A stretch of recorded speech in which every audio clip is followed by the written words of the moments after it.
ഒരു ചെറിയ കാട്ടിൽ ഒരു കുഞ്ഞു തത്ത കുടുംബത്തോടൊപ്പം മരങ്ങൾക്കിടയിലെ ഉയർന്ന ഒരു കൂട്ടിൽ താമസിച്ചിരുന്നു.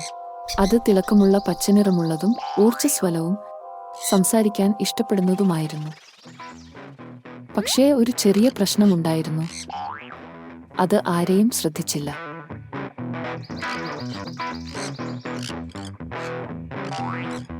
അമ്മ തത്ത പറഞ്ഞു, കൂട് മരത്തിൽ നിന്ന് അധികം ദൂരെ പറക്കരുത്. അത് തലയാട്ടി, പക്ഷേ പറന്നുപോയി. തത്ത മുന്നറിയിപ്പ് നൽകി, മഴ പെയ്യുന്നു, അടുത്തുതന്നെ നിൽക്കൂ. അത് ചിരിച്ചുകൊണ്ട് പറഞ്ഞു, എനിക്ക് സുഖമായിരിക്കും.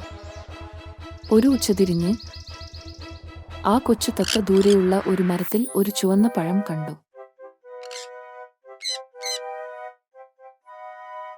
ആരോടും പറയാതെ അത് ആവേശത്തോടെ പറന്നുപോയി. പെട്ടെന്ന് ആകാശത്ത് ഇരുണ്ട മേഘങ്ങൾ നിറഞ്ഞു.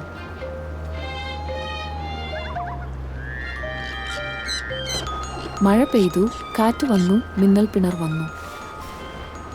കൊച്ചു തത്തയ്ക്ക് തിരിച്ചു വരാനുള്ള വഴി കണ്ടെത്താനായില്ല. തത്ത വഴിതെറ്റിപ്പോയി. അവൻ തണുത്തവനും ഭയന്നവനും നനഞ്ഞവനുമായിരുന്നു. അപ്പോൾ അവൻ തന്റെ കുടുംബത്തിന്റെ വാക്കുകൾ ഓർത്തു. ഞാൻ കേൾക്കേണ്ടതായിരുന്നു, അവൻ സങ്കടത്തോടെ മന്ത്രിച്ചു. അപ്പോഴാണ് അമ്മ തത്തയും മുത്തച്ഛനും മഴയിലൂടെ പറന്നുയർന്നു വന്നത്. അവർ അവനെ അന്വേഷിച്ചുകൊണ്ടിരുന്നു. കണ്ടെത്തി. അവർ അവനെ സുരക്ഷിതമായി വീട്ടിലേക്ക് കൊണ്ടുപോയി ചൂടുള്ള തൂവലുകളിൽ പൊതിഞ്ഞു. ചെറിയ തത്ത തെറ്റ് മനസ്സിലാക്കി പറഞ്ഞു, ക്ഷമിക്കണം, ഞാൻ നിന്നെ ശ്രദ്ധിക്കണം.